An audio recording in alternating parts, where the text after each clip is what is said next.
شروع کرتا ہوں اللہ کے نام سے جو بڑا مہربان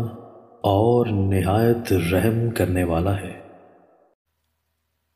حضرت ابو موسیٰ رضی اللہ تعالیٰ عنہ سے مروی ہے کہ رسول اللہ صلی اللہ علیہ وآلہ وسلم نے فرمایا، یقیناً اللہ تعالیٰ ظالم کو ڈھیل دیتا رہتا ہے حتیٰ کہ جب اسے پکڑتا ہے تو پھر اس سے بھاگ نہیں سکتا۔ پھر آپ نے یہ آیت تلاوت کی، اور تیرے رب کی پکڑ اسی طرح ہوتی ہے جب وہ کسی ظالم بستی کو پکڑتا ہے، یقیناً اس کی پکڑ سخت دردناک شدید ہے۔ حضرت عبداللہ بن عباس رضی اللہ عنہما سے مروی ہے کہ نبی صلی اللہ علیہ وآلہ وسلم نے فرمایا، یقیناً صلہ رحمی رحمان کے دامن کو پکڑے ہوئے ایک ٹہنی ہے، جو رحمان کے دامن کو پکڑے ہوئے ہے، جو اسے ملاتا ہے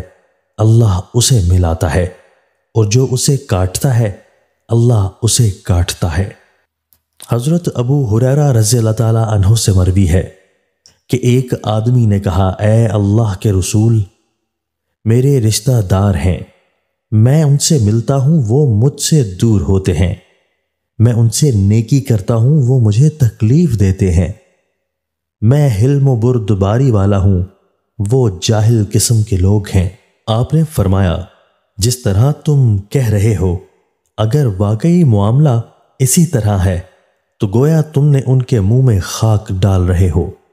اور جب تک تم اس کام پر ڈٹے رہو گے اللہ کی طرف سے ایک مددگار تمہارے ساتھ رہے گا۔ دوستو، اللہ تعالی ہمیں ان احادیث مبارکہ پر عمل کرنے اور اپنی زندگیوں کو سنوارنے کی توفیق عطا فرمائے۔